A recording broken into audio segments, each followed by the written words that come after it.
to think all the time about how we project that story on mobile. So when I was talking about earlier what kind of multimedia content we inject, we will be thinking about that for desktop, but the answer might be slightly different for mobile. You know, people aren't going to click on 3 or 4 different links. We want to make sure that our graphics are simple and visible enough to sort of show up on mobile.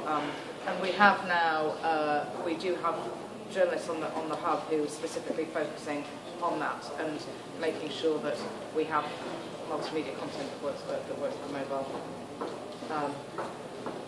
And I guess more broadly in terms of how we look at data, we have various tools that editors use to track how different stories are going.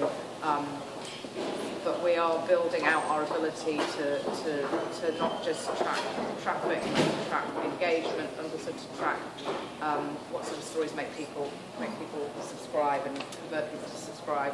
And then also, you know, because we're a subscription website, we also have to focus not only on convincing people to subscribe, but making sure that our subscribers keep coming back and reading our content, because otherwise they won't pay when it comes up next year. You know, there's a clear correlation with all subscription sites.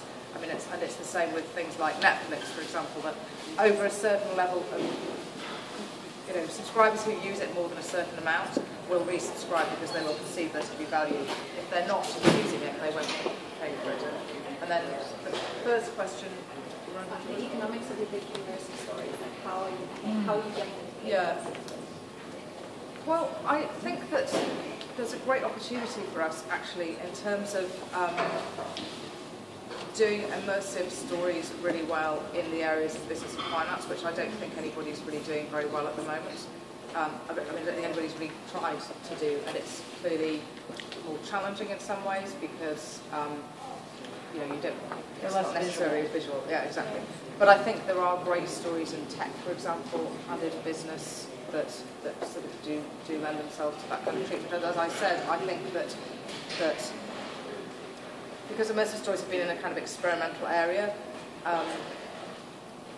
people haven't thought through. I mean, you know, we may do 4, 6, 3, whatever number of massive projects like that a year, but it's not the bread and butter of what we do. And I think what we need to learn to do better is to take the techniques from immersive journalism and embed them in our day-to-day journalism, so that our business journalism has multimedia in it, and you know, and has really great visual graphics content, that our data journalism, which we're starting to do a lot more of, we've done it pretty well actually, but we're starting to do the visualization of it much more effectively, that's kind of, and so then I think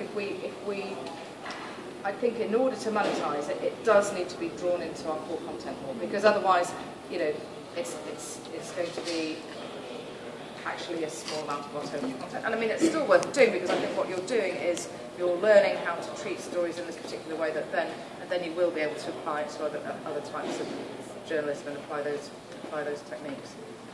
Good.